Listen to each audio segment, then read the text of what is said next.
सुनिए डॉक्टर श्याम सुंदर पराशर जी की यह अनमोल कथा। आज की स्थिति दिवसी कथा के प्रथम भाग के अंतर्गत भक्तों आप लोग यह जानेंगे कि जीवन को सुखी बनाने के नियम क्या होते हैं और इन नियमों का यदि आप अक्षरशः पालन करेंगे तो वास्तव में आपका जीवन सुखमय होगा। भक्तों तो ध्यान से आज की इस कथा को सुने। श्री राधे राधे। व्रत लेके महाराज परीक्षित गंगा तट पर बैठ गए। अनेकानेक ऋषि महर्षि आए। एक ही प्रश्न परीक्षित का कि मरने वाले को क्या करना चाहिए। जो ही सुखदेव जी का शुभागमन हुआ सभी ने उनका अभिनंदन वंदन स्वागत किया। परीक्षित ने भी यही प्रश्न महामुनि सुखदेव जी से भी पूछा। प्रश्न सुनकर कि सुखदेव जी प्रसन्न हो गए और बोले, भो नृप ते प्रश्न वरीयान। परीक्षित तुम्हारे प्रश्न बहुत श्रेष्ठ हैं, उत्तम हैं, क्योंकि सिर्फ अपने लिए नहीं पूछा तुमने। कृतो लोक हितम नृप, इन प्रश्नों के द्वारा तुमने लोक हित किया है। क्योंकि इस लोक में, इसको कहती मृत्यु लोक है, सब मरने वाले हैं, अमर कोई नहीं। पर मृत्यु पर विचार कोई नहीं करता है। जानते सब हैं कि एक न एक दिन मरना है, पर उस मृत्यु को मंगल महोत्सव कैसे बनाएं, इस पर विचार कोई नहीं करता है। जाना तो है, और एक बात याद रखें, जितनी लंबी यात्रा होती है उतनी ज्यादा तैयारी होती है। आपको यहां से प्रतापगढ़ जाना है तो ज्यादा तैयारी की जरूरत नहीं, उठाओ गाड़ी चले जाओ। प्रयागराज तक कोई बात नहीं, पर मुंबई जाना है, कोलकाता जाना है तो थोड़ी आपको तैयारी करके जाना पड़ेगा। सूटकेस लगाना पड़ेगा, रिजर्वेशन करवाना पड़ेगा, यात्रा थोड़ी लंबी है। और विदेश जाना हो फिर तो और लंबी तैयारी चलती है। महीनों पहले से पासपोर्ट बनवाना होगा, वीजा लेना होगा, और बहुत औपचारिकता होती है। यात्रा और ज्यादा लंबी है। ऐसा थोड़ी है कि सूटकेस उठाए और चल दिया। पर एक यात्रा ऐसी है जो सबसे लंबी है और एक ना एक दिन सबको जाना है। और उसी लंबी इतनी यात्रा पर, यात्रा के लिए जब जाना सबका पक्का है तो तैयारी किसी की नहीं। उसके प्रति कोई विचार ही नहीं मन में आता कि एक दिन उस लंबी यात्रा पे जब निकलेंगे तो उसके लिए हमने क्या तैयारी की है। लोगों को जाता हुआ देख रहे हैं कि फलाने चले गए, फलाने चले गए।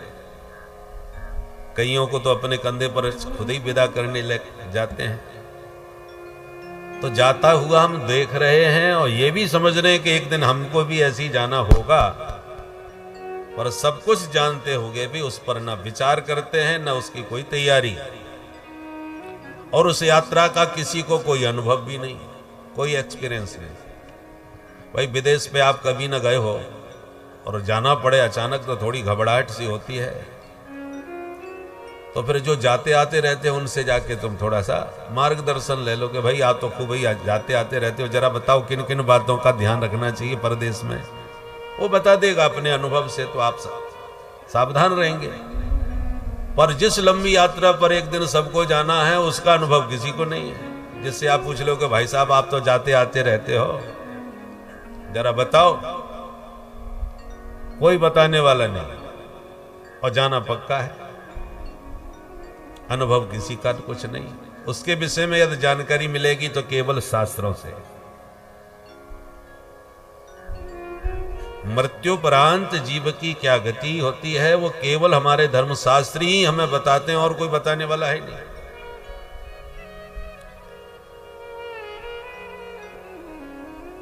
और हम लोग इस पर विचार किए बिना बस दिन भर धन कमाना और परिवार का पेट भरना, रात भर सोना अथवा विषय भोग करना, बस इन्हीं दो दो कार्यों में हमने पूरा जीवन धीरे धीरे समाप्त कर दिया।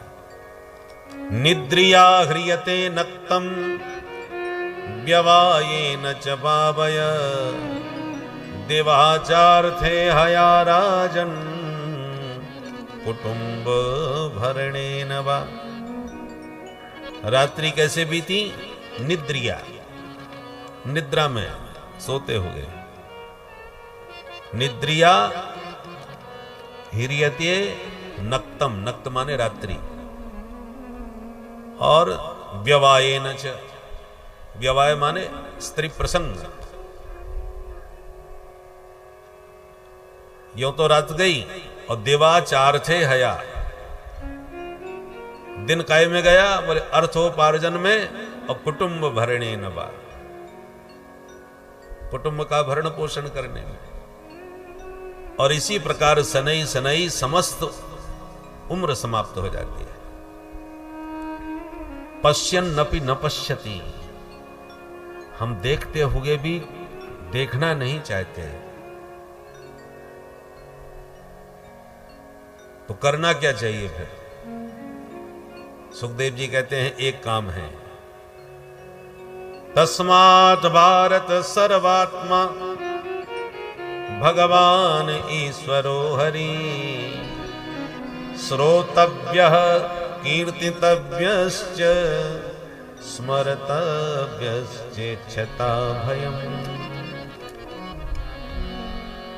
मरने में कोई कष्ट नहीं होता, मृत्यु पर जहां विचार करो तब डर लगता है कि एक दिन मरना पड़ेगा, ये सोच के ही घबराहट होने लगती है। मरने में कष्ट थोड़ी है। अच्छा, प्रश्न उठता है, कहा सुना यही जाता है कि मरते समय बड़ा कष्ट होता है भाई। और शास्त्र भी कहते हैं, हमारे आचार्य महापुरुष भी कहते हैं, अंतकाले महादुखम तस्मात् जागृति जागृति, भगवान शंकराचार्य जी का वचन। जन्म दुखम जरा दुखम जाया दुखम पुनः पुनः अंतकाले महादुखम तस्मात् जागृति जागृति। प्रश्न उठता है, अंतकाल में दुख होता है कि नहीं? ये कैसे पता चले भाई? देखो भाई, सोना और मरना एकदम बराबर। सोया हुआ व्यक्ति मरे के बराबर होता है, कहावत है, मरे के समान। इसलिए निद्रा का एक दूसरा, मृत्यु का एक दूसरा नाम है चिर निद्रा, हमेशा के लिए सो गया। अच्छा, तो एक बात बताओ, निद्रा में कोई कष्ट होता है क्या? कोई कष्ट नहीं। कष्ट की तो बात छोड़ दो, नींद ना आवे तो नींद की गोली खाते हैं, वही नींद आ जाए। नींद तो बड़ी प्यारी चीज है। ब्रह्मानंद सहोदर, योगी को समाधि लगा करके जिस ब्रह्मानंद की प्राप्ति होती है, हम संसारियों को नींद में, गहरी नींद में, सुसुप्ति अवस्था में वही आनंद की प्राप्ति होती है। इसलिए भगवान शंकराचार्य जी कहते हैं, निद्रा समाधि स्थिति, निद्रा समाधि की स्थिति है। तो ये तो आनंद का विषय है। तो जब नींद में कोई कष्ट नहीं, तो चिर निद्रा में कष्ट क्यों? दोनों की स्थिति तो बराबर है, सोना और मरना। बस एक अंतर है, क्या? हम नींद में जब सोते हैं तो हमें पता है हम सो रहे हैं, सोने जा रहे हैं, और सोने के बाद जग जाएंगे। जगने के बाद सोते समय जो सब कुछ छूट जाता है, दुनियादारी सब भूल गए, अरे अपने शरीर की भी सुध बुध खो गए, सब कुछ खो करके ही सोते हैं। पर जगने के बाद वापस मिल जाता है, शरीर भी मिल गया, परिवार भी, व्यापार भी, जो भी सोते समय हमने खोया था, जगने के बाद सब मिल गया। इसलिए नींद में कोई कष्ट नहीं।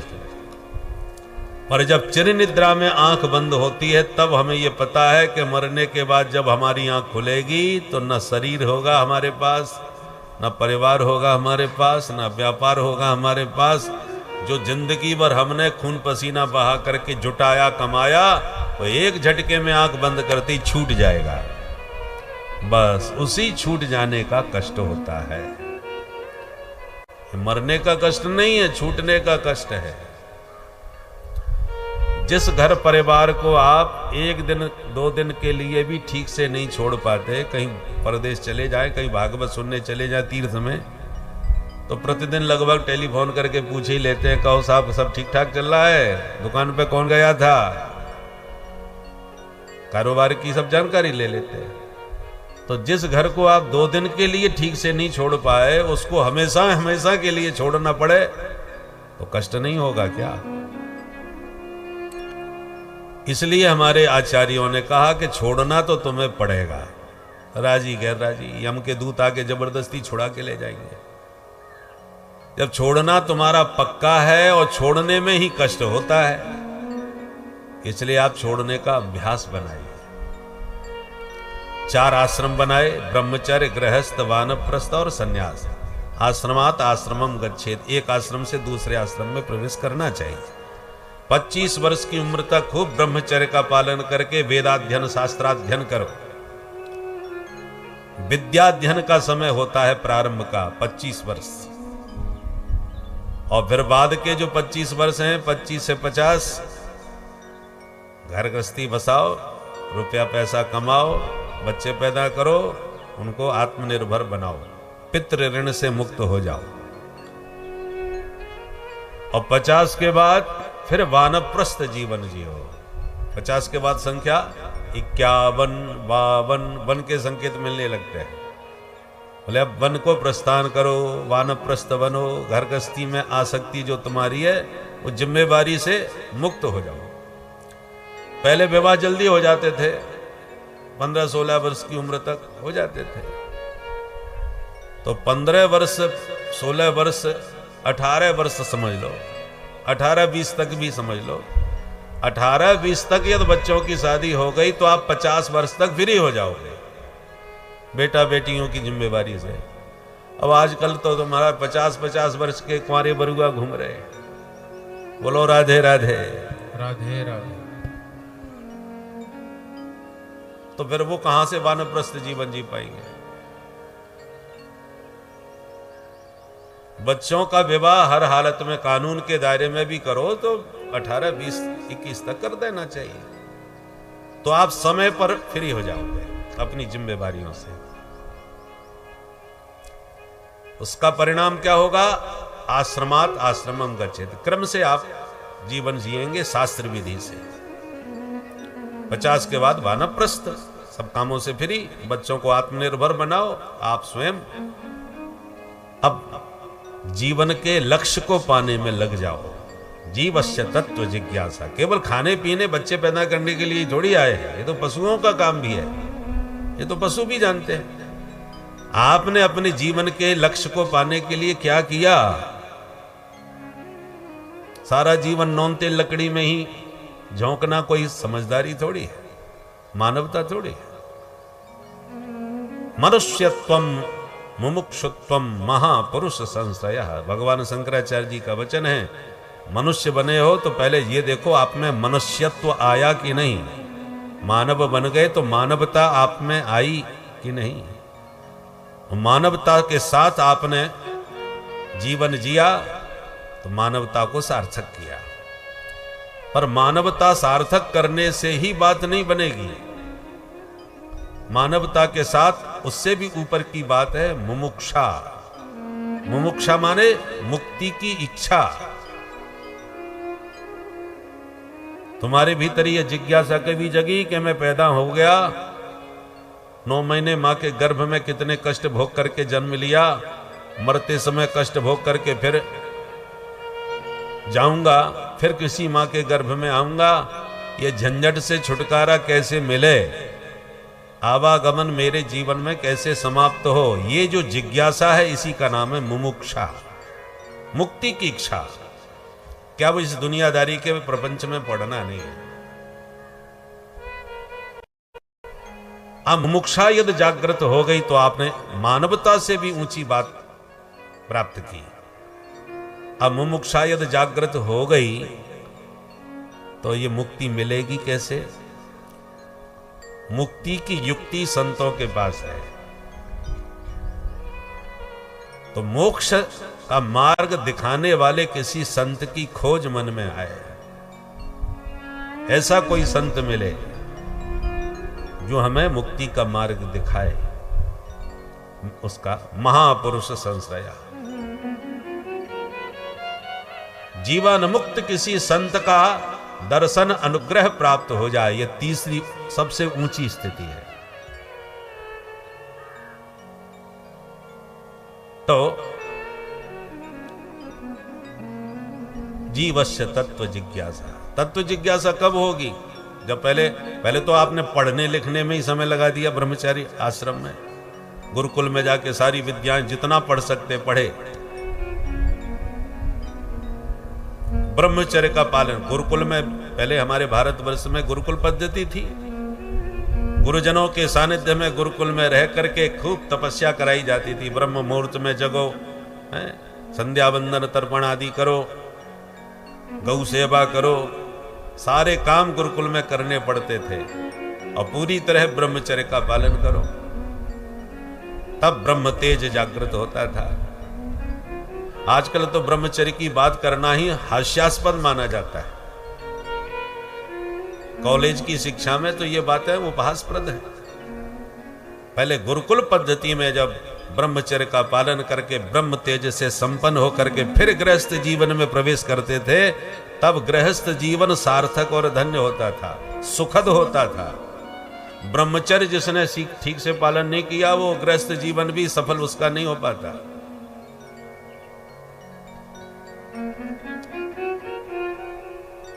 अब गृहस्थ जीवन में जब संतान उत्पत्ति के बाद आपने पढ़ा लिखा करके उन सबको आत्मनिर्भर बना दिया बच्चों को, उसके बाद फिर अपना शेष जीवन, आधा जीवन अब संसार में चला गया, 50 के बाद अब जो शेष जीवन है उसको अपने मानव जीवन के लक्ष्य की प्राप्ति में लगा दीजिए। वन को प्रस्थान कीजिए, घर परिवार की जिम्मेवारियों से फ्री होकर। घर में रहोगे, संसरती संसार, संसार बदलता जा रहा है। आपका जमाना और था और आज का जमाना कुछ और है। अब अपने बच्चों को आप अपने जमाने के तरीके से चलाना चाहोगे, टकराव पैदा होगा। वो कहेंगे पिताजी तुम्हारा जमाना गया, अब हमको अपने ढंग से जीने दो भाई। तो तनातनी घर में मचेगी, आपका सम्मान समाप्त होगा। तो आपका अपमान घर में हो, उससे अच्छा है कि घर से या तो घर में ही रहना है तो हस्तक्षेप करना बंद करो। जब तक बेटा पूछे नहीं तब तक कुछ बताने की जरूरत नहीं। आप अमर नहीं हैं, आज नहीं तो कल उसे अपने ढंग से चलना ही पड़ेगा। तो आप देखिए कैसे चल रहा है। अब वो बच्चा नहीं है, आपने बचपन में उसे चलाया सिखाया। प्राप्ते तो 16 वर्षे पुत्र मित्र वदाचरित। 16 साल का जब बच्चा हो जाए तो मित्रवत व्यवहार करो। आंख दिखाना, डांटना, फटकारना सही नहीं है। केवल परामर्श दीजिए, उसे मार्गदर्शन उसे दीजिए। वो भी मांगे तब, पूछे तब। उत्तम यह है कि जितना हो सके घर से बाहर रहने का अभ्यास करें। साधु संतों के आश्रमों में जाएं, ज्यादा से ज्यादा संतों के सानिध्य में, सत्संग में समय बिताएं, ताकि बच्चे अपने ढंग से जिएं और आप अपने जीवन के लक्ष्य की ओर बढ़ें, अध्यात्म पथ के पथिक बने। और जब अध्यात्म पथ स्पष्ट दिखाई पड़ने लगे किसी सद्गुरु के सानिध्य में, तब चौथा आश्रम है सन्यास। सर्वमेव न्यास। वानप्रस्थ उसे कहते हैं जिसमें पत्नी साथ में रह सके, दोनों मिलकर के आगे बढ़े। और सन्यास का मतलब अब पत्नी का भी परित्याग, केवल शरीर मात्र परिग्रह, बाकी सब त्याग। अब जब सन्यास जीवन में आपने सब कुछ त्याग दिया, और मरते समय त्यागने का ही कष्ट होता है, और कष्ट का कारण ही आपने खत्म कर दिया।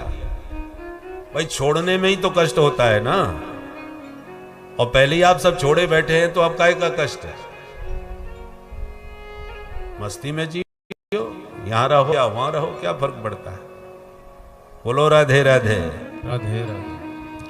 आप किसी को 5 लाख रुपया दान कर दो तो बड़ा हर्ष होगा, हमने इतना दान दिया, ये हमने ही मंदिर बनवाया, इतना रुपया हमने इसमें लगाया, खर्च तो हुआ, पर हर्ष हुआ खर्च करने में, क्योंकि आप अपनी मर्जी से लगा रहे। और डकैती पड़ जाए या चोर धोखा दे करके लूट करके आपसे 5 लाख रुपया ले जाएं, 10 लाख ले जाएं, तो आपको 2-4 महीने तक ठीक से नींद नहीं आएगी। क्यों? अपनी मर्जी से नहीं गए, जबरदस्ती कोई छीन के ले गया। छिन जाने में कष्ट होता है, देने में हर्ष होता है, वो दान होता है। ऐसे ही ये संसार तुमसे यम के दूत जबरदस्ती छीन करके छुड़ा करके तुम्हें ले जाएं तो आपको बेहद कष्ट होगा। और आप पहले ही अपने मन से संसार को निकाल चुके हैं। सच्चा त्याग कबीर का जो मन से दिया उतार। मन से सब कुछ त्याग दिया, हटा दिया, तो फिर अब कष्ट का कोई कारण ही नहीं रहा। मस्ती में रहो। छोड़ने का जो कष्ट होता है वो हम पहले ही छोड़े बैठे हैं।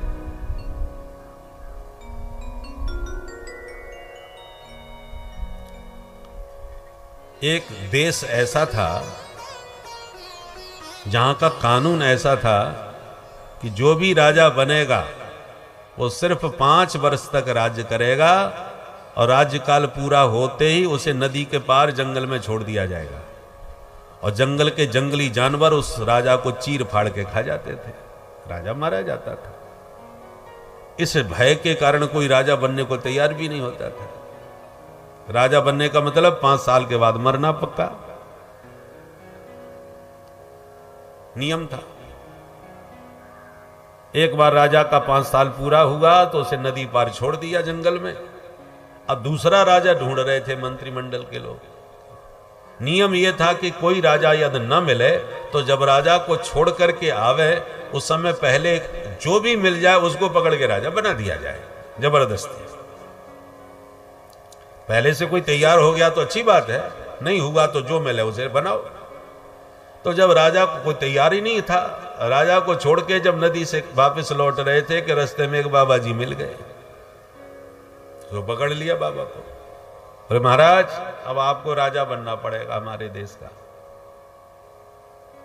बाबा जी बोले हम तो फक्कड़ राम है, रमते राम, हम राजा बन के क्या करेंगे? बोले नहीं नहीं, देश का नियम है, आपको शायद पता नहीं है। पूरी नियमावली बताई और अंत में कहा तुम पहली बार टकराए हो राजा को छोड़ने के बाद, इसलिए राजा तो अब तुमको बनना ही पड़ेगा। बाबा बोले बनना पड़ेगा तो कोई बात नहीं, बन जाएंगे। तो वो कोई नियम पूरा बताया कि आपको भी 5 साल के बाद यहीं छोड़ने जाएंगे। अच्छा, परंतु अब तो फंस गए, बनना तो पड़ेगा। तो स्वीकार किया, बोले ठीक है भाई, जैसा होगा देखा जाएगा। बाबा जी बन गए राजा। अब अभिषेक हो गया तो राजा बनने के बाद बाबा बोले सुनो, अब हम राजा हैं तो हमारी आज्ञा सबको माननी पड़ेगी कि नहीं? बोले हाँ बिल्कुल साहब, आप हमारे राजा हो, जो आज्ञा देंगे मानेंगे। ठीक है, तो हमारी पहली आज्ञा है कि नदी पार का जंगल पूरा कटवा दिया जाए। बोले जो आज्ञा महाराज, आदेश राजा का। पूरा जंगल साफ, जितने जंगली जानवर थे या तो शिकार करके मार दिए गए या चिड़ियाघर में भर्ती कर दिए गए, या तो भीतर या ऊपर। जंगल साफ साल भर में, पूरा जंगल साफ। बोले हाँ हो गया सरकार। बोले अब बढ़िया नक्शा बनाओ, बढ़िया शहर बसाओ, बिजली पानी सड़क की कोई किसी प्रकार की असुविधा ना रहे। तुम्हारा सड़कें बढ़िया बन गई, बिजली जगह जगह लग गई और बड़े बड़े उद्योगपतियों को भूमि आवंटन कर दिया गया, बड़े बड़े उद्योग लगा दिए गए। बहुत बढ़िया अत्याधुनिक शहर नक्शे के अनुसार बना दिया गया। 5 साल में ये सब हो गया। जब 5 साल में सब हो गया, राजा का काल भी पूरा हो गया, उधर नया शहर भी बस गया। तब बाबा ने कहा अब बताओ हमको किधर रहना है, इधर या उधर? सब मंत्री बोले महाराज यहां से ज्यादा भी जलवा उधर हो गया जहां आपको छोड़ा है जाता। अब तो आप इधर रहो या उधर रहो, क्या फर्क पड़ रहा है, दोनों हाथ में लड्डू है। तो और जो आते थे वो 5 साल केवल मौज मस्ती में ही बिताते थे, ये भूल ही जाते थे कि हमें 5 साल के बाद जाना किधर है। नियम पर ध्यान दो। उस नियम पर ध्यान नहीं देके केवल राजा बन के मौज मस्ती किए, और जब जाने का समय आया तब घबराए, अब को क्या होगा, तो पछताए होत क्या। परंतु बाबा तो बाबा ठहरे, बाबा ने पहले ही दिन से आगे की सोचना चालू किया। जहां जाना है वहां की तैयारी पहले से करना चालू करी। उसी प्लानिंग के साथ बाबा ने सब काम किया। तो जितने जंगली जानवर हिंसक थे वो सब गए ऊपर या भीतर, और जंगल साफ, जंगल राज्य भी खत्म, अत्याधुनिक तरीके से बना दिया। तो दोबारा परमानेंट के लिए उसी को बाबा राजा बना दिया कि आपने तो गजब कर दिया। इसी प्रकार ये सबको मालूम है कि अंत में हमको जाना है उधर। तो जिधर जाना है वहां की कोई तैयारी यदि आपके पास नहीं है तो अंत काले महादुखम पक्का है।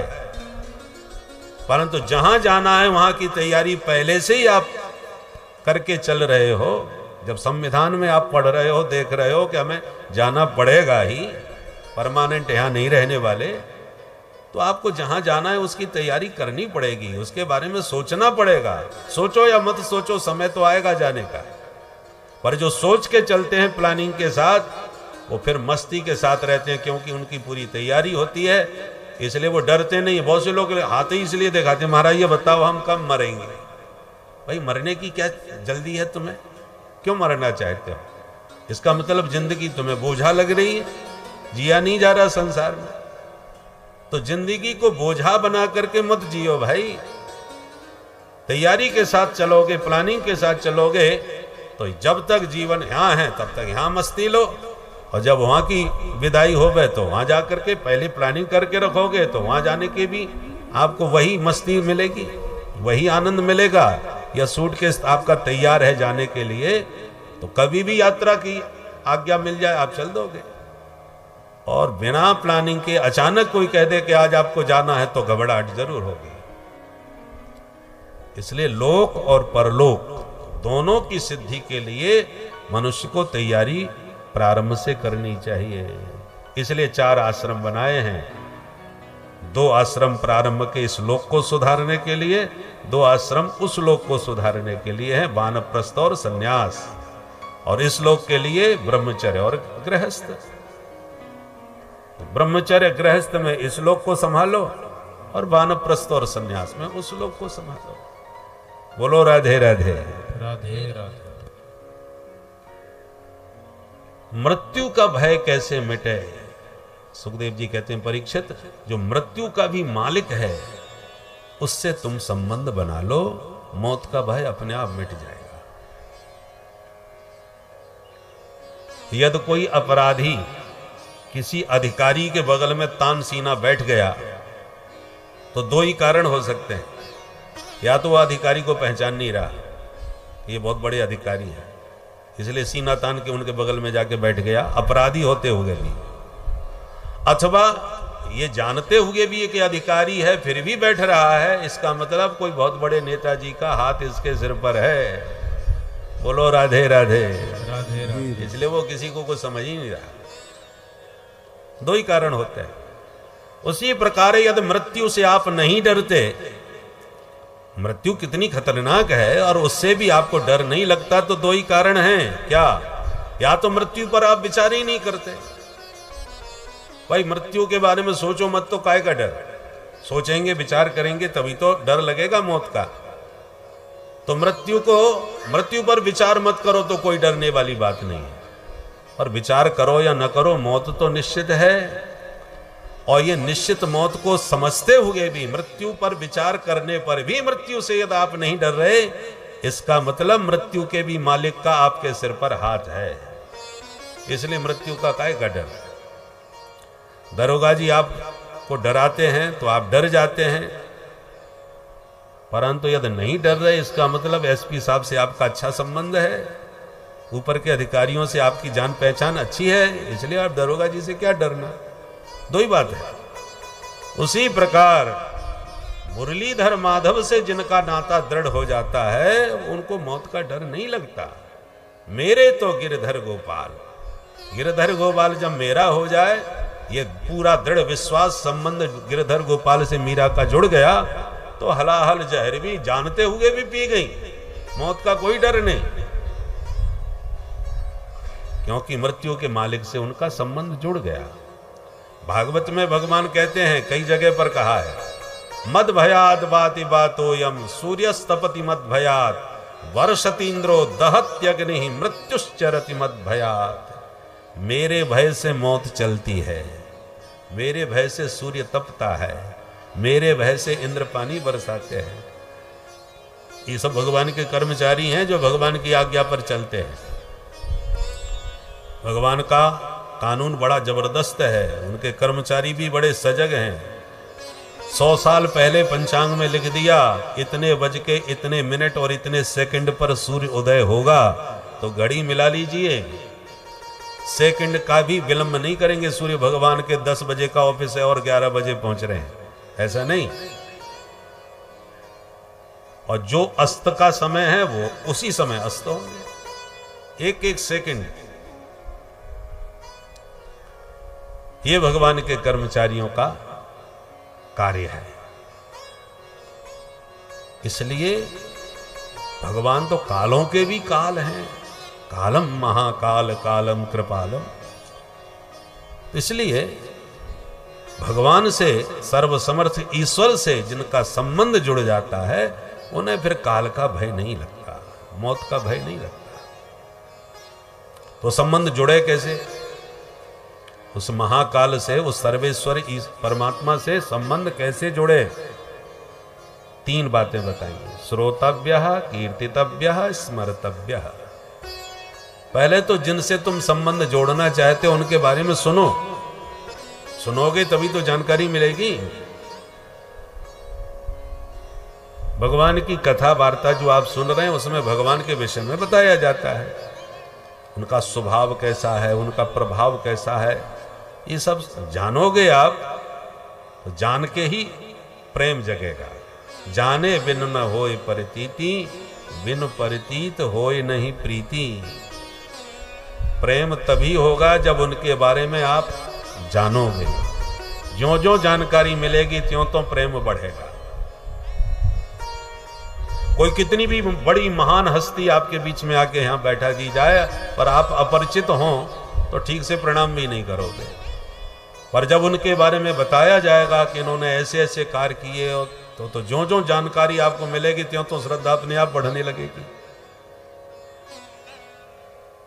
इसलिए प्रथम भगति संतन कर संगा, दूसरी रति मम कथा प्रसंगा। नवदा भक्ति में पहले संतों का संग, माने जो भगवान के बारे में जानते हैं उनसे जुड़ो, और जो जानते हैं वो आपको जनाएंगे। सो जाने ये जनाई, तो वो जानकार लोग जब आपको उनके बारे में बताएंगे तब आपके मन में उनके प्रति प्रेम जगेगा। इसलिए श्रोतव्य, सबसे पहले अच्छे श्रोता बनो, ज्यादा से ज्यादा महापुरुषों की वाणी को सुनकर के उनके विषय में जानकारी प्राप्त करो। और जब जानकारी की खूब मिल जाए तो आप भी दूसरों को फिर सुनाओ, उनके गुणानुवाद गाओ, कीर्तन करो। कीर्तन का अर्थ क्या होता है? कीर्ति का गायन, भगवान के यशोगान। कीर्ति गान का ही नाम कीर्तन है। हम जो आपको भगवान के गुण सुना रहे हैं, महिमा सुना रहे हैं, ये कीर्तन ही है। भगवान की कथा का ही नाम कीर्तन है। हाँ, हम आपको व्याख्यान रूप में कीर्ति सुना रहे हैं, और जो बहुत अच्छे कवि हैं वो पद्य के रूप में पदावलियों में उनकी कीर्ति को गा रहे हैं, भजनों के माध्यम से गा रहे हैं। है तो भगवान की कीर्ति का गायन, गद्य में गाओ या पद्य में गाओ। परंतु कीर्तन के नाम पर हम प्राय झांझ मजीरा के साथ गायन को ही कीर्तन मानते हैं। परंतु केवल वही कीर्तन नहीं है, भगवान की कथा कहना भी कीर्तन है, कीर्ति का गायन है। इसलिए नवदा भक्ति में कीर्तन के आचार्य सुखदेव जी हैं। श्रवणम कीर्तनम विष्णो हो, श्रवण के आचार्य परीक्षित हैं। नवदा भक्ति के एक एक भक्ति के अलग अलग आचार्य हैं। तो श्रवण भक्ति के आचार्य कौन? परीक्षित, उन्होंने श्रवण से मुक्ति प्राप्ति की। और कीर्तन के आचार्य सुखदेव जी। सुखदेव जी गा बजा के कीर्तन नहीं करते थे, वो भगवान की कथा गाते थे। इसलिए बहुत से वक्ता कहते हैं महाराज हम फलानी जगह कथा गाने जा रहे हैं। तो गाने का मतलब ये थोड़े गाते ही रहते हैं ना, भगवान की कथा को कहना ही कीर्तन है। जैसे सुखदेव जी महाराज। तो श्रोतव्य पहले सुनो, फिर कीर्तितव्य माने दूसरों को सुनाओ, उनके गुणानुवाद गाओ। और सुनने सुनाने वाला जहां कहीं नजर ना आवे, कोई नजर ना आवे, तो फिर क्या करें बैठ के? बोले स्मरतव्य। अरे बैठ करके एकांत में स्मरण करो, चिंतन करो, ध्यान करो। स्मरण चिंतन में अंतर क्या है? अप्रयत्नश्चित्त व्यापारो स्मरणम, सब प्रयत्नश्चित्त व्यापारो चिंतनम। जिसको याद करने के लिए चित्त पर बिल्कुल भी जोर न लगाना पड़े, उसका नाम है स्मरण। आपने हमारा नाम पूछा कि महाशय आपका नाम क्या है, तो हमें सोचना थोड़ी पड़ेगा। परीक्षित का यह प्रश्न कि मरने वाले मरण धर्म इंसान को, मानव को क्या करना चाहिए, यह आप सभी का लौकिक प्रश्न है। क्योंकि व्यक्ति यह जीवन जीता ही इसीलिए है क्योंकि जो जन्मता है उसको मरना अवश्य है। तो मृत्यु अटल है और समय रहते ही इस मृत्यु के पहले ही आप अपने लक्ष्य को यदि प्राप्त कर लेते हैं तो आपका मरना भी सार्थक हो जाता है। जन्मत मरत दुसह दुख होई, परम दुख होता है जन्मते और मृत्यु के समय। तो इन दुखों से बचना ही आपका मोक्ष कहलाता है और इस कथा के अंतर्गत आपको उस मोक्ष का साधन बताया जा रहा है। भक्तों, श्री राधे राधे। इसका नाम स्मरण।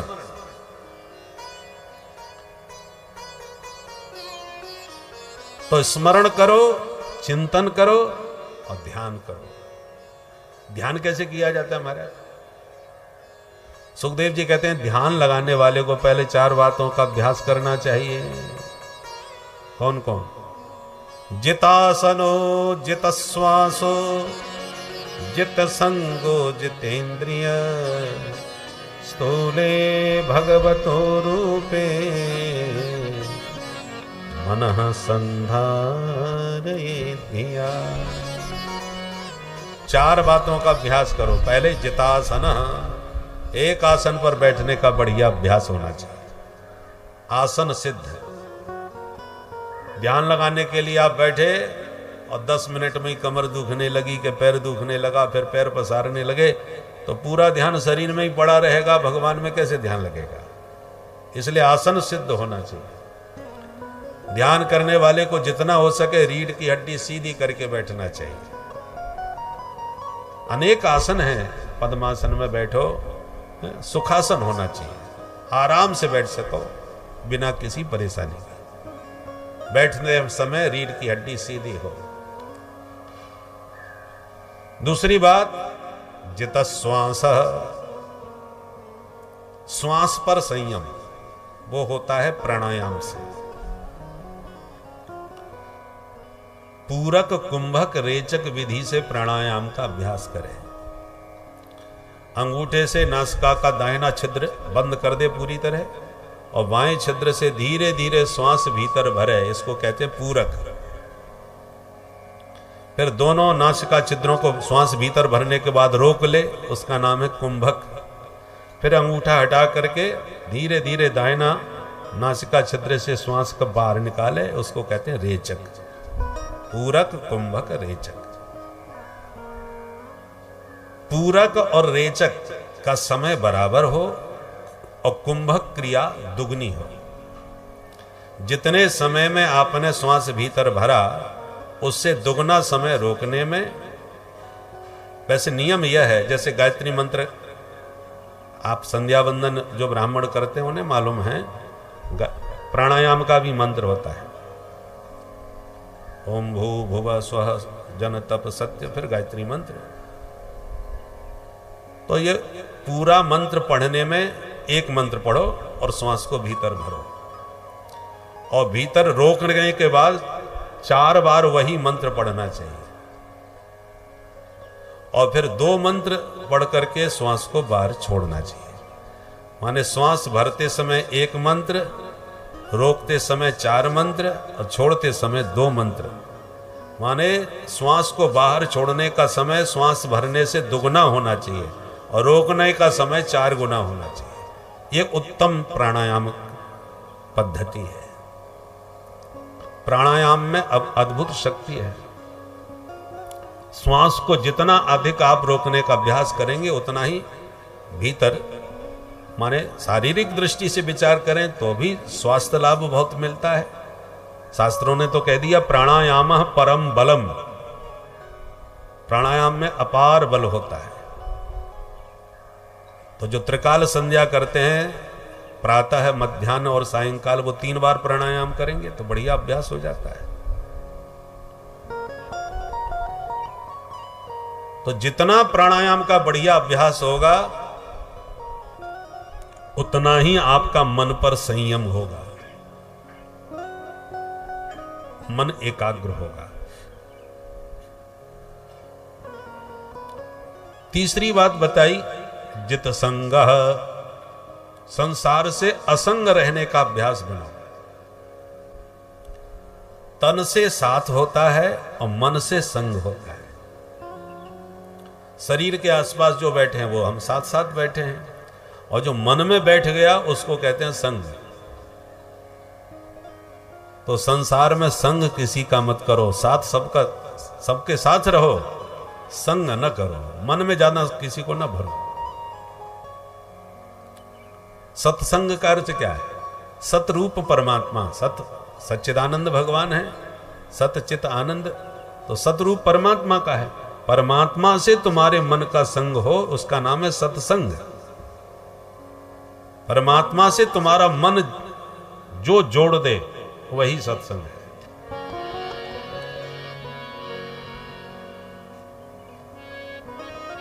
संसार से असंग, संतों के संग। संतन के संग लाग रे तेरी अच्छी बनेगी। संतों का संग तो कल्याणकारी है। संत संग अपवर्ग कर कामी भव कर पंथ, गोस्वामी जी कहते हैं। संत संग अपवर्ग कर, संतों का संग अपवर्ग देने वाला है। अपवर्ग माने मोक्ष। मोक्ष को अपवर्ग क्यों कहते हैं? मोक्ष का नाम अपवर्ग क्यों पड़ा? बोले अपगता वर्ग, अपवर्ग, वर्ग माने भेद। हम संसार में कई भागों में बटे हैं, कई वर्गों में बटे हैं। ये पुरुष वर्ग, ये स्त्री वर्ग, ये ब्राह्मण वर्ग, ये क्षत्रिय वर्ग, ये कई वर्ग भेद है। भेद से ही संसार चलता है। बातें चाहे जितनी कर लो, भेदभाव खत्म करो, कभी नहीं हो सकता। संसार भेदभाव से भरा हुआ है, बिना भेद के संसार नहीं चल सकता। सबके सब न राजा बन सकते हैं, न सबके सब प्रजा बन सकते। बिना राजा के देश कैसे चलेगा? अब किसी को राजा बनाया, किसी को प्रजा, भेदभाव तो हो गया। कोई मोटा है, कोई पतला है, कोई काला है, कोई गोरा है, कितना भेद है संसार में। तो कोई सज्जन है, कोई दुर्जन है।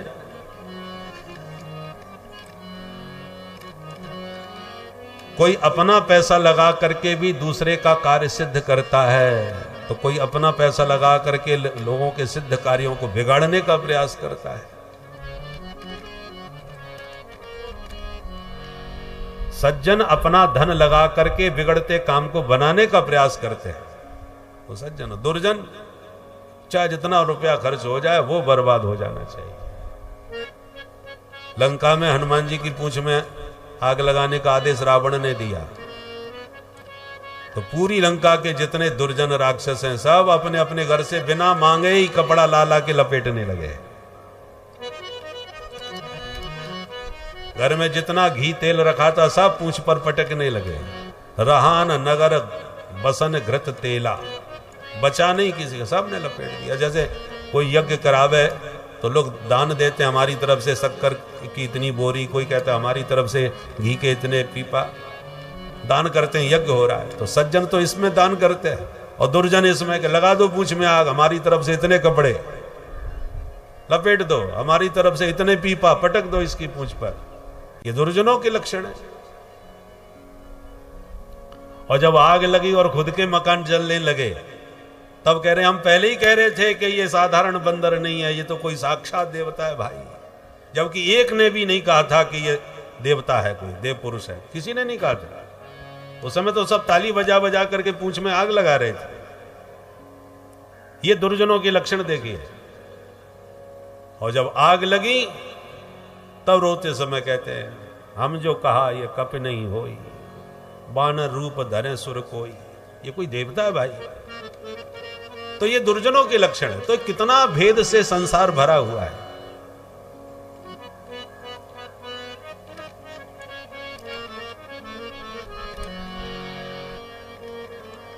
तो असंग रहने का मतलब, तीसरा साधन असंगता क्या है?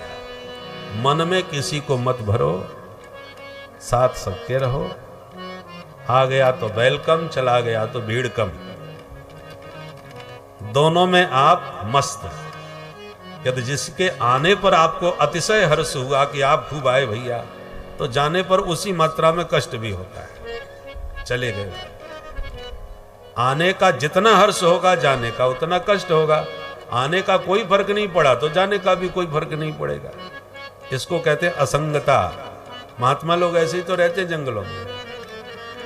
कोई आ जाए तो खुश नहीं होंगे, वाह भैया आप खूब पधारे ना, और चला गया तो कोई कष्ट भी नहीं है। महात्मा लोग तो वैसे ही भगाते, भाई जाओ अपने। ऐसे असंग रहने का अभ्यास करो। और चौथी बात, जितेंद्रिय, इंद्रियों पर अपना अनुशासन रखो।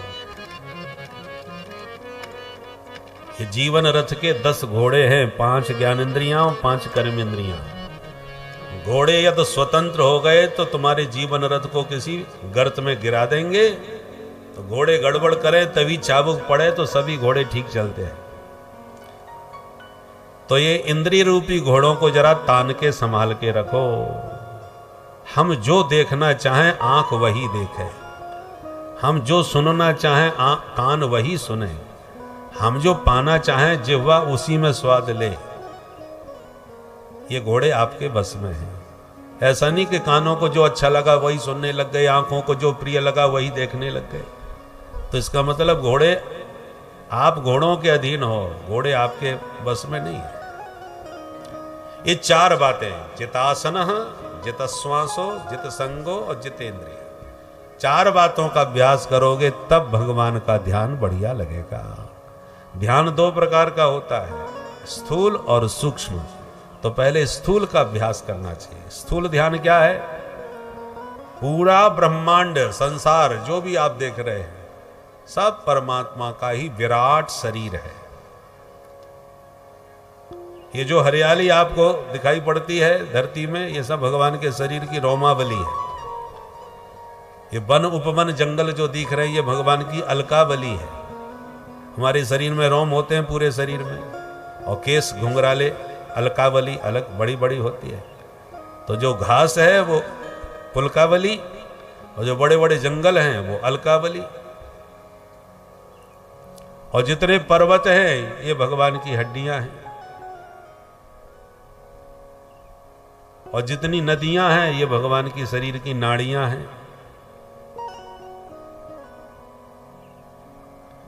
जो भी सुंदरता तुम्हारे मन को आकर्षित करती हो यही माधव की मधुर मुस्कान है, और इसी का नाम माया है। हासो जनोन्माद करी च माया। माधव मुस्कुराएं तो सब दीवाने हो जाते हैं, सबको मोहित कर लेते हैं। तो जो भी सुंदरता तुम्हारे मन को मोहित करे उसी में भगवान की माया का दर्शन करो। सारी प्रकृति में उस प्यारे परमात्मा का दर्शन करो। सिय राम मैं सब जग जानी, करम प्रणाम जोरी जुग पानी। सिय राम मैं सब जग जानी, करहु प्रणाम जोरी जुग पानी।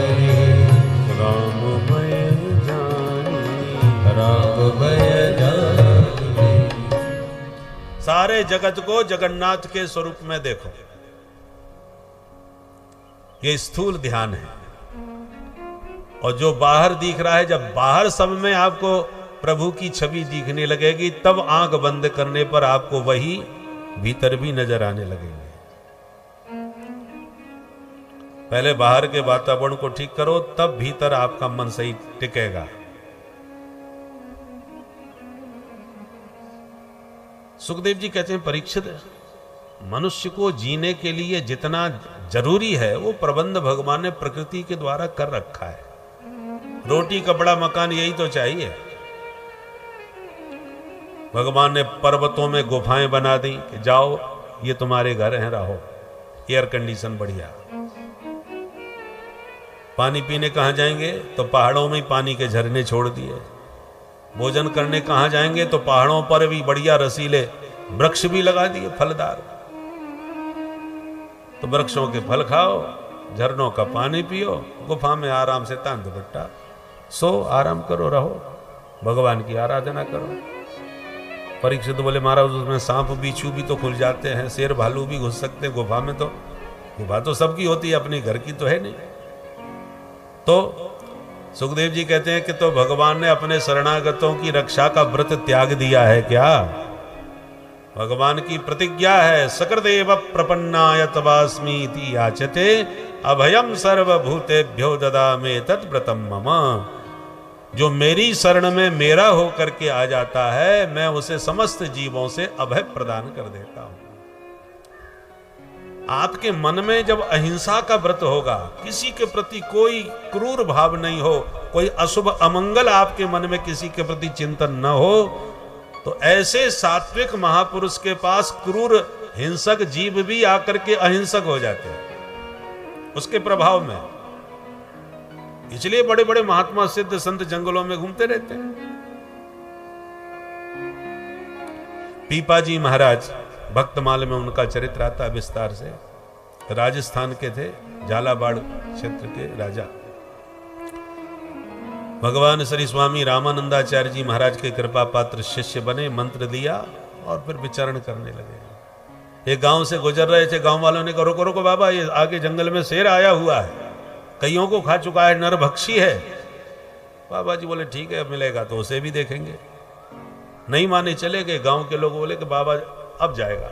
दूर से देख रहे थे, बाबा जी चले जा रहे थे, आ गया शेर, जो दहाड़ मार के सामने आया।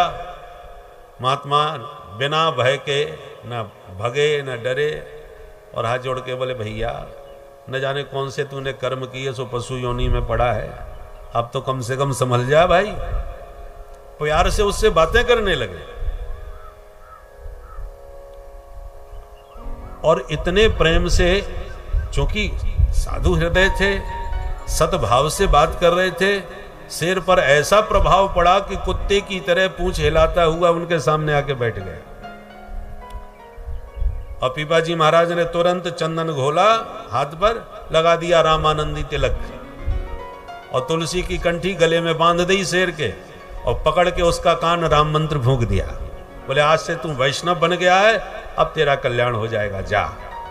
शेर प्रणाम करके चला गया जंगल में। देखने वाले दंग रह गए, भाई गजब हो गया भाई। बाबा जी ने कान पकड़ के शेर को ही मंत्र दे दिया।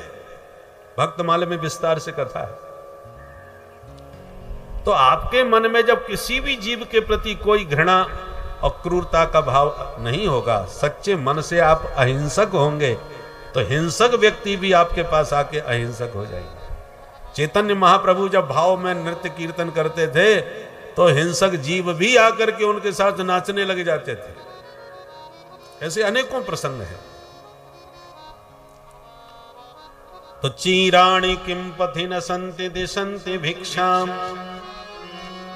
नैवांघ्रिपा परिभृता सरितोप्यसुष्यन् रुद्धा गुहा किमजितो वतनोपसन्ना कस्मात् भजन्ति कवयो धन दुर्मदान्धा।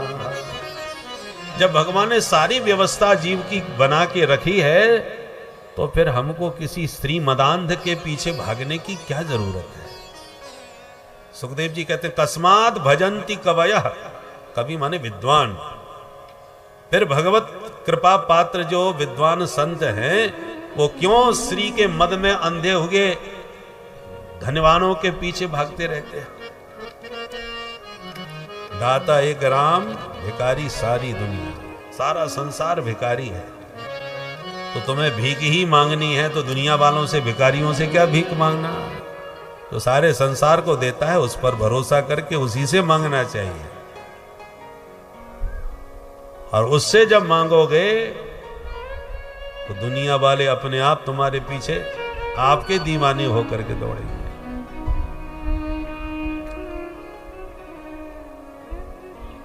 बहुत बढ़िया उपदेश दिया। अच्छा महाराज ये बताओ, भगवान ने दुनिया बनाई कैसे? परीक्षित ने प्रश्न कर दिया। सुखदेव जी बोले, जो प्रश्न तुम हमसे पूछ रहे हो परीक्षित, यही प्रश्न एक बार नारद जी ने अपने पूज्य पिता ब्रह्मा जी से भी पूछा था। परंतु इस प्रश्न का जवाब देने से पहले सुखदेव जी मंगलाचरण करते हैं, भगवान का ध्यान। तपस्विनो दानपरा यशस्विनो मनस्विनो मंत्रविद सुमंगला क्षेमं न विन्दन्ति विना यदर्पणम् तस्मै सुभद्र श्रवसे नमो नमः। आप कितने भी बड़े तपस्वी, तेजस्वी, यशस्वी, मनस्वी क्यों न बन जाओ, पर जब तक भगवान के चरणों में पूरी तरह आत्मसमर्पण नहीं करोगे तब तक कभी किसी का कल्याण होने वाला नहीं है। ऐसे प्रभु के चरणों में हम बारंबार प्रणाम करते हैं। सुखदेव जी कहते हैं, एक दिन नारद जी घूमते हुए ब्रह्मा जी के पास गए तो ब्रह्मा जी ध्यानमग्न बैठे थे। नारद जी ने प्रणाम करके पूछा, पिताजी एक बात बताओ, सारा संसार तो आपने ही बनाया है। ब्रह्मा जी बोले, हाँ। तो ये आंख बंद करके ध्यान किसका करते हो? आपके ऊपर कौन है? तब ब्रह्मा जी हंसने लगे और बोले, तस्मै नमो भगवते वासुदेवाय धीमहि यन्मायया दुर्जयया मां ब्रुवन्ति जगद्गुरु। ब्रह्मा जी बोले, मैं भगवान की उस माया को प्रणाम करता हूं जिस माया से मोहित हो गए मनुष्य मुझको ही जगतगुरु समझने लगते हैं। मां ब्रुवन्ति जगद्गुरु, लोग मुझको जगतगुरु बोलते हैं। माया से मोहित प्राणी ऐसा बोलते हैं, मैं जगतगुरु नहीं हूं, जगतगुरु तो मेरे प्रभु हैं। सोचिए जगतगुरु शब्द कितना महत्वपूर्ण है कि भागवत में ब्रह्मा जी को भी अपने आप को जगतगुरु कहलाने में संकोच लग रहा है। और आजकल जगतगुरुओं की भीड़ मरी है, डिग्री बट रही है, चाहे जितना जो चाहो ले जाओ, बस इतना भंडारा करा दो, इतना दान दक्षिणा दे दो, हो गए जगतगुरु। अब तो कोई ब्रह्मांड गुरु बने तो कुछ विशेषता नजर आवे, बाकी जगतगुरु तो बहुत हो गए। बोलो राधे राधे। राधे राधे। जगतगुरु शब्द की गरिमा ही पूरी गड़बड़ा दी। तो ब्रह्मा जी के एक शब्द पर विचार करना चाहिए, माम ब्रुवन्ति जगतगुरु। लोग मुझे जगतगुरु कहते हैं ना, मैं नहीं हूं भाई। अच्छा, तो आपने ये संसार बनाया कैसे? तब ब्रह्मा जी कहते हैं, भगवान श्रीमन नारायण के नाभि से कमल पैदा हुआ, कमल से मुझ ब्रह्मा का जन्म हुआ।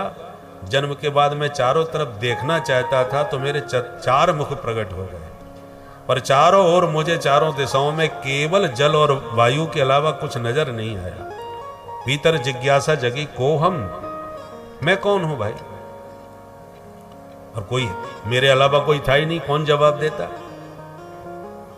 कोई समझ में नहीं आया, कोई दिखाई नहीं पड़ा। तो मैं कमल की नाल जो होती है, पोली होती है, मैं उसी के भीतर घुस गया कि ऊपर तो कोई नहीं है, शायद नीचे कोई मिल जाए। तो कमल नाल में घुस के मैं नीचे तक गया और नीचे भी कोई नजर नहीं आया। तो लौट के फिर वापस कमल पर आ गया। को हम, कौन हूं मैं? जब बार बार प्रश्न किया तो मेरे कान में दो अक्षर सुनाई पड़े, तप तप। बस वहीं कमल पे मैं तपस्या करने बैठ गया। दिव्य वर्षों तक मैंने दिव्य तप किया। तपोबल से फिर मुझे भगवान ने प्रकट होकर दर्शन दिया और 4 श्लोकों में दिव्य ज्ञान दिया। इसी का नाम है चतुश्लोकी भागवत। 4 श्लोकों में भगवान ने दिव्य ज्ञान देते हुए कहा, ज्ञानम परम गुह्यम में यद विज्ञान समन्वितम सरहस्यम तदंगम च गृहाण गदितम मया। ब्रह्मा जी बहुत ध्यान से सुनिए, मैं अपना परम रहस्यमय गोपनीय ज्ञान तुम्हें प्रदान कर रहा हूं। और 4 श्लोकों का नित्य पाठ करना चाहिए, क्योंकि संपूर्ण भागवत के यही बीज हैं 4। बीज छोटा सा होता है, वृक्ष बहुत विशाल होता है उसमें।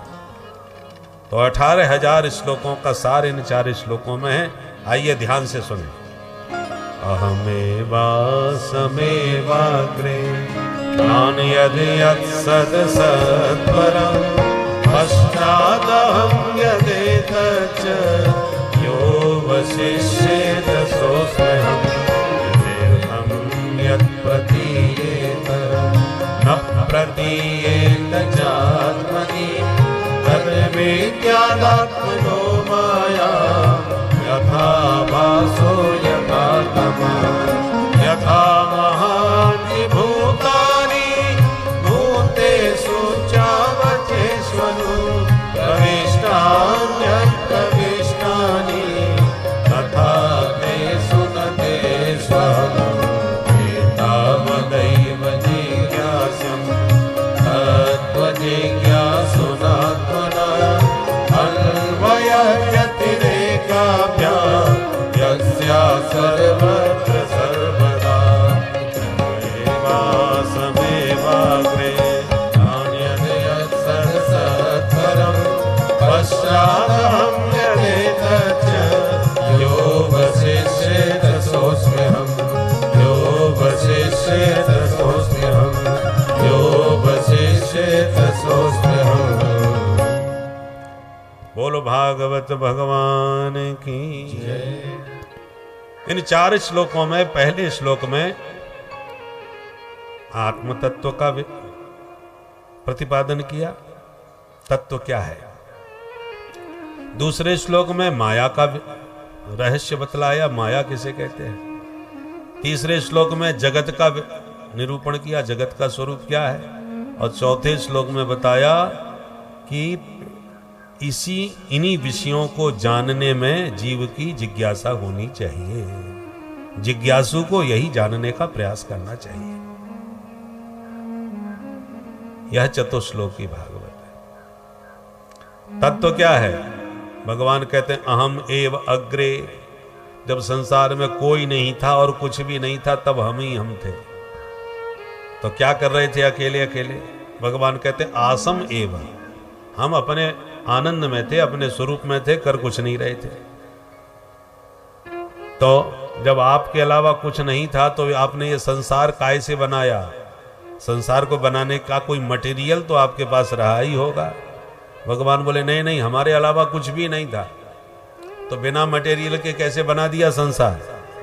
भगवान बोले जब कुछ था ही नहीं तो बनाते कैसे। हम ही स्वयं बन के तैयार हो गए संसार। हम बनाने वाले भी हैं और हम बनने वाले भी हैं। बने भी हम और बनाया भी हमने। ये कैसे हो सकता है। बनाने वाला स्वयं कैसे बन सकता है। देखो जितने कार्य हैं उनके 2 कारण होते हैं अलग अलग, निमित्त कारण, उपादान कारण। जैसे मिट्टी से घड़ा बन गया तो घड़े का उपादान कारण कौन हुआ। मिट्टी। मिट्टी ही घड़ा बनी है, पर मिट्टी अपने आप तो नहीं बन सकती घड़ा। किसी ने बनाया, बनाने वाला हो गया उसका निमित्त कारण। जिसने बनाया वो निमित्त और जो पदार्थ बना वो उपादान। जितने भी कार्य हैं, कुल्हाड़ी बनी, उपादान कारण क्या है। लोहा, लोहे से बनी। निमित्त कारण कौन है। लोहार, उसने बनाया। ऐसी मेज, कुर्सी, टेबल जो भी कुछ बना है, उपादान कौन है। लकड़ी। निमित्त कौन है। जो भी उसका बढ़ई जिसको बोलते हैं। सबके अलग उपादान निमित्त अलग अलग होते हैं, पर कई कार्य ऐसे भी होते हैं जिसका निमित्त उपादान एक ही होता है। वो कौन है। उदाहरण, मकड़ी का जाला। मकड़ी जो जाला बुनती है उसका उपादान किसे मानेंगे आप। मकड़ी अपने पेट से ही पैदा करती है, अपने शरीर से ही उस धागे को पैदा करती है। तो उपादान कारण मकड़ी ही हुई, और बनाया किसने जाला?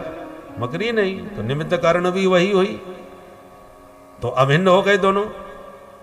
तो जैसे मकड़ी अपने जाले का अभिन्न निमित्तोपादान कारण है, ऐसे परमात्मा ही इस जगत के अभिन्न निमित्तोपादान कारण है। भगवान ने जगत बनाया भी है और भगवान जगत के रूप में बने भी हैं, अलग अलग नहीं। और भगवान ही संसार के रूप में बने हैं, इसलिए सिया राम मैं सब जग जानी, वो सब भगवत स्वरूप है। हरिरेव जगत जगदेव हरि, हरि ही जगत है, जगत ही हरि है, अभिन्न है। और जो ये रहस्य जान जाते हैं वो हर लीला में, हर स्थिति में आनंद लेते हैं। अच्छा, जब भगवान ही जगत बने और भगवान ने ही जगत बनाया, तो ये आतंकवादी क्यों बना दिए? क्या जरूरत थी इनको बनाने की? देखो भाई, इसलिए इसको दुनिया कहते हैं। दुनिया का मतलब जो द्वंद्व से चले, बिना द्वंद्व के संसार नहीं चलेगा। जब एक ही कक्षा के छात्र और बीच में कहीं 1 घंटे का अवकाश हो जाए, तो कबड्डी खेलने के लिए मैदान में आ जाते हैं, चलो 1 घंटे खेलते हैं। पर एक ही कक्षा के जब खेलने के मैदान में आएंगे तो पहले 2 दल बनाएंगे। बिना 2 दल के खेल में आनंद ही नहीं आएगा। पक्ष विपक्ष 2 दल बन गए, खेल चालू हो गया। राम जी भी खेलते थे, तो एक भरत जी का दल, एक राम जी का दल। कन्हैया भी खेलते तो एक दाऊ का दल, एक कन्हैया का दल। बस खेलने के लिए 2 दल हैं, खेल खत्म तो दल भी खत्म, फिर एक ही कक्षा के सब। उसी प्रकार वह परमात्मा है तो एक ही, पर संसार का जब खेल खेलते हैं तो 2 दल में बदल जाते हैं। पक्ष विपक्ष, सज्जन दुर्जन, लाभ हानि, जीवन मरण, सब द्वंद्व है। द्वंद्व का नाम दुनिया है, और ये द्वंद्व नहीं रहेगा तो एकनिया हो जाएगी। द्वंद्व है तो दुनिया है, 2 के बिना खेल नहीं चलेगा। बोलो राधे राधे। राधे राधे। दिन है तो रात भी है, और रात न होवे तो दिन की कोई कीमत भी ना होवे। हर युग में है, बस कहीं अब जैसे सतयुग में भी थे, त्रेता में भी थे, द्वापर में भी थे। आतंकवादी तो उस समय भी थे ना। वजह है कि उस समय संख्या थोड़ी कम थी, आजकल कुछ ज्यादा हो गई। पहले दुर्जन अलग दिखाई पड़ते थे कि ये दुर्जन है, ये दुष्ट है, परंतु आजकल दुष्ट को दुष्ट समझना बड़ा मुश्किल है।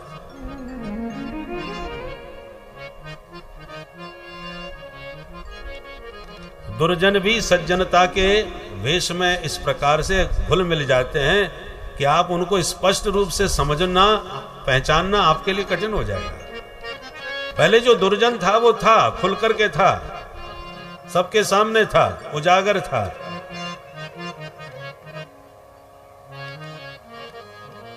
दुर्योधन खुल के कहता था, जानामि धर्मम नच में प्रवृत्ति, पर जानाम्य धर्मम नच में निवृत्ति। मैं धर्म को जानता हूं कि इस समस्त संसार का एक ही आधार बिंदु है, वह है परमपिता परमात्मा परमेश्वर। और उस आधार बिंदु को यदि आप जकड़ कर पकड़ कर रखते हैं तो आपके सारे कष्टों का निवारण हो जाता है। आप पूर्ण रूप से इस जीवन के भवसागर को बड़े ही सरलतापूर्वक पार कर लेते हैं।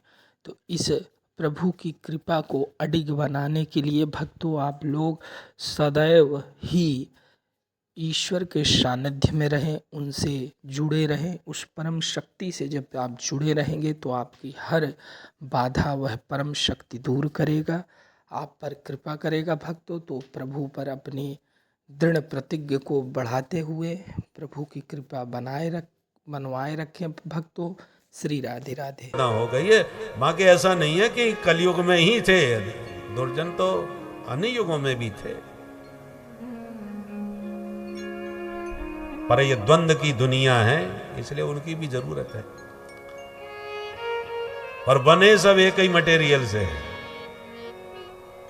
उसी मिट्टी से मटका भी बना, सकोरा बना, घड़ा बना, कुल्हड़ बना, दीपक बना, सुराही बनी और उसी से चिलम भी बनी। और सुराही का काम है पानी को शीतल करना और पिलाने वाले का हृदय शीतल कर देना, और चिलम का काम है खुद जलना और पीने वाले को भी जलाते रहना, भीतर से फूंक डालती है। बनी उसी मिट्टी की है, मटेरियल तो वही है। ऐसे ही परमात्मा ही ये विविध रूपों में प्रकट भय हैं। हरिरेव जगत जगदेव हरि। भगवान की माया है जो विपरीत ज्ञान करा के संसार में हमें भटकाती है। माया का अर्थ क्या होता है? मां माने नहीं, या माने जो। जैसा दिख रहा है वैसा जो न हो उसी का नाम माया है। जैसे जादूगर होता है ना, क्या करता है? जादूगर का काम है जो वस्तु तुम्हारे सामने रखी है उसे गायब कर देगा, और जो असंभव है उसे तुम्हारे सामने प्रकट करके दिखा देगा। उसी का नाम जादूगर है। जेब से रुमाल निकालेगा और फटकार करके उसका कबूतर बना देगा। अब रुमाल कभी कबूतर बन सकता है? असंभव। पर आपके सामने वो बना के दिखाता है। और किसी का सिर काट के अलग दिखा देगा और फिर जोड़ करके उसे जिंदा करके खड़ा कर देगा।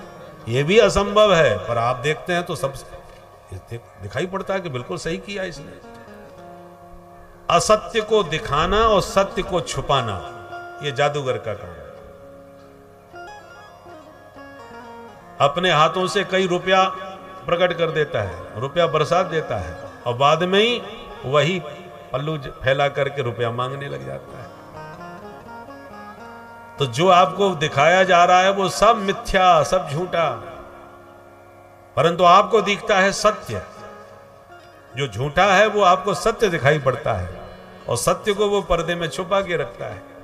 सच्चाई कुछ और है, पर उसकी वास्तविक सच्चाई को केवल उसका जमूड़ा जानता है। जमूड़ा समझ गए?